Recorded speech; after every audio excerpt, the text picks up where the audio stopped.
ladies and gentlemen. You know, the Bahamas is going into 3 weeks since they were hit by Hurricane Dorian.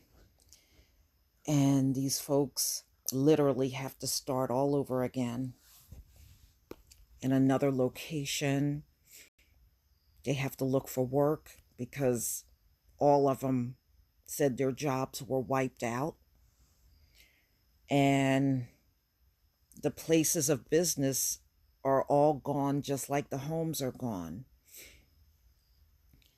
So now many of the Bahamians that went to Nassau, they are now trying to look for work because many of them said they are running out of money now. So jobs are scarce, savings are running low, and money is barely trickling in. So right now, these folks once depended on the jobs that were around. They had casinos that people worked in, golf courses, and mega yachts. And all of those things are gone. Many of them feel that they may be forced into deep poverty if they don't find work soon. So the ones that went to Nassau, they are already trying to get their resumes together so that they can go out job hunting. Many of them are in hotels there. And they said soon they will be running out of money and won't be able to afford to stay at the hotels. I would think they would try to come up with a better situation for them, being that they've lost everything and they literally have to start all over again. So they said in the months prior to the hurricane, unemployment rate of the tourism independent Bahamas had decreased slightly and stood at 10%. All right. In Grand Bahamas, the unemployment rate was at 11% and 9% in Abaco.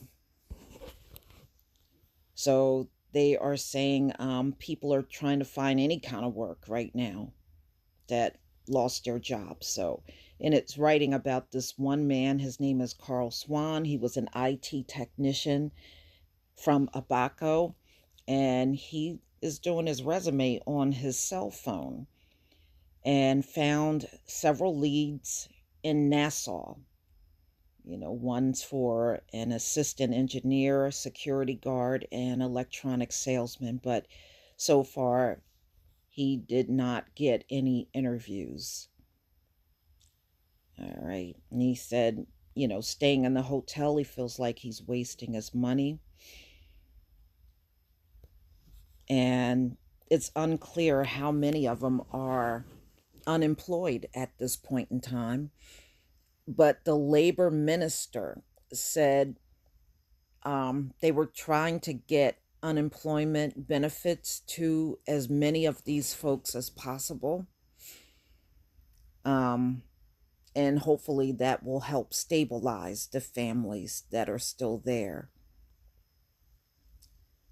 So, UN Secretary General Antonio Guterres said ahead of the weekend visit to the Bahamas that more than 3/4 of all buildings were destroyed by the hurricane. Hospitals are either in ruins or overwhelmed. Schools turned into rubble.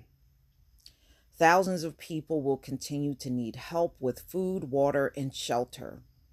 Many more facing, of course, the uncertainties. Future after losing everything. The storm, however, has helped a handful of Bahamians. It has created job opportunities for workers such as carpenters, construction crews, and people like Edley Edwards, a heavy machinery operator who was clearing debris on a recent afternoon in the eastern end of Grand Bahamas, which was hit the hardest by Dorian. We'll be busy right straight through, he said, just a little pushing to clear the roads. Yeah, I guess if you're in those professions, it's probably good for them because they will at least be able to make an income. Before the storm hit, the Bahamas had 32,000 people who were self employed, among them DeWitt Henfield, a baker who operated out of his home.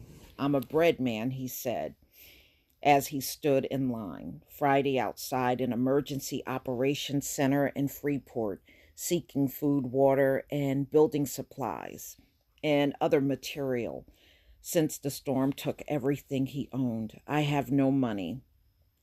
That's why we have to be in lines like these, he said.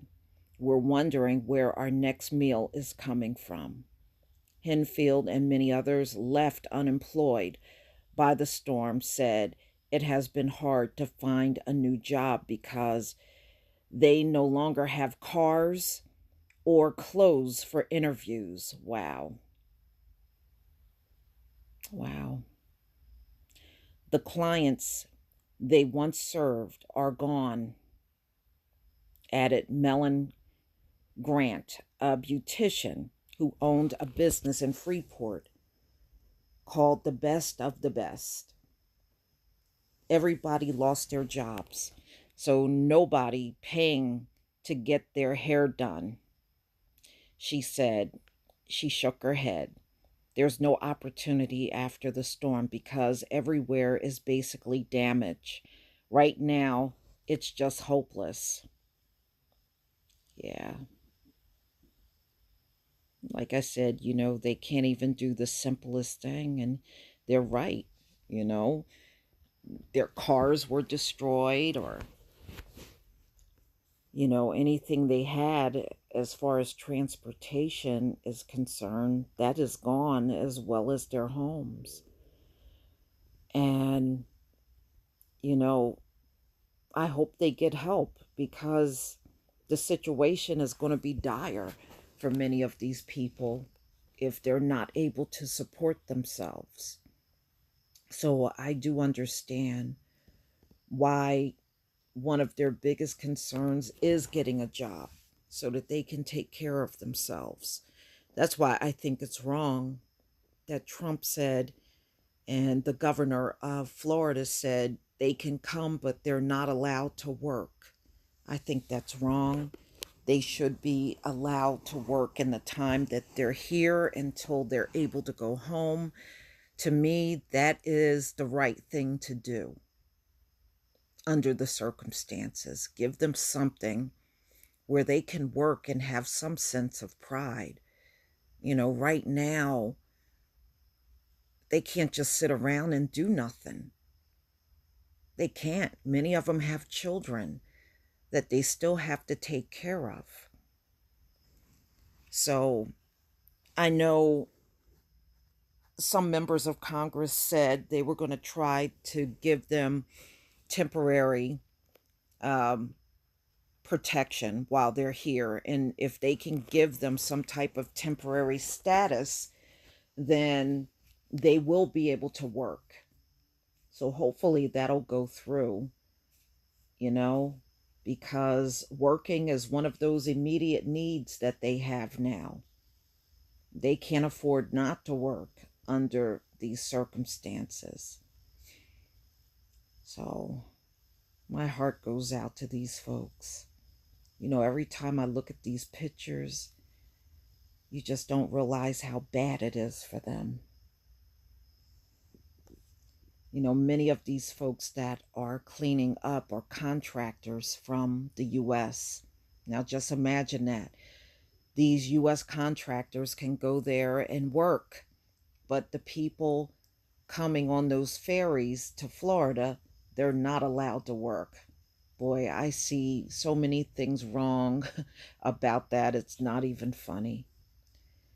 But my prayers go out to the people, and I pray for their safety, and I hope they are able to become gainfully employed somewhere, whether it's here or in Nassau.